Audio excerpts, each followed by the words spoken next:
mani siko nabyana ukwezi koze gushize nacyana na kimwe mfite byana ngo byarabuze izi byana ngiye nari mfite ku mugoroba ibyana bitatu byose nari mfite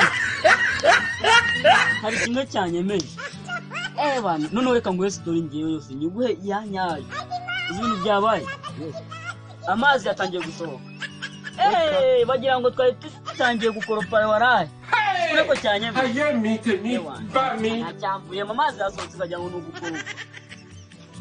ubwo se amazi yavuye he mwana amazi yavuye Jesus is Lord. Jesu amenye wakinwe ibyana ntabwo byabuze pe izi byana biba bihari kwe nose wowe kuza ku mugoroba mukome ibyana bitatu wacu Jesus is Lord. ese mwana kamubaza ka bakwida sinzi baziha izo Jesu kuko ishuri nkoresha ngewe ijana Jesu itazikoresha koko mani siko uzapfa wishwe nacyo ntabwo uzi ko cyishe umuntu mani kandi yarapfuye baranamuha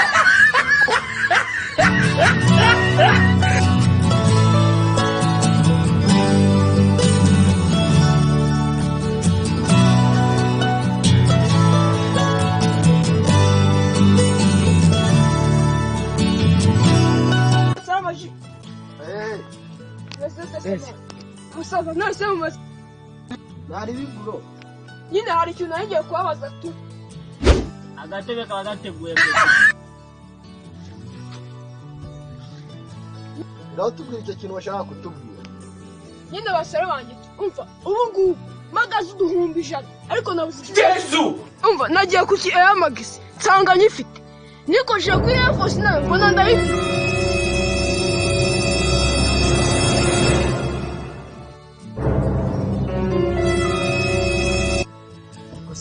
gaturetse kutubeshya ntabwo yafase kambara bodaboda buri Jesu basi nagiye kuri Timba naho nsanga ndayifite Jesu iki cyana sikibeshya ntabwo njya mbere ese mbabwiye ngo mungire inama nk'iniga zanjye muhita mumfatamo nk'umubeshyi Jesu mujya mungirira inama mureka kwiga mumbwira ngo ndinjashwa mungire inama ahubwo ndagurikira Jesus is Lord.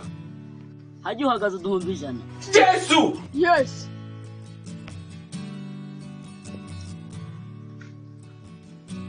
halo ni Karangwa tuvugana umva tegura howe inzoga zifite fresh zimwe za danje noneho ibyana cyashye ibyana nka 15 subize ko ngiye bitaka byo bimaze ijoro ryose 15 nsanga wabiteguye ndiko mwana n'abagiye barungu ngiye nsanga wateguye fresh ndaje nuko mumufunga ewana barumwangiye gukorera igikecika urazi igikeciki giye kugura Jesus is Lord. bakita ngo ikisemana cyae bakita korokisi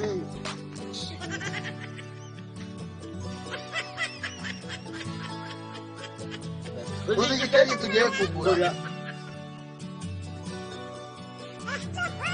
ni iki ngiki cyae ese nicyo bita korogisi cyane rwose uzi ukuntu ikigaci cyahendaga cyagura bimwe kigura 100 cyaguraga 300 none cyaramanutse warunu kigeze ku 100 Jesu aho utakiguze urabo hombe ibyo bikonzo wagira ni byo watindura amapyi nibyo uri kuvuga ntabwo urihumuje bihuriye n'izo bodaboda zawe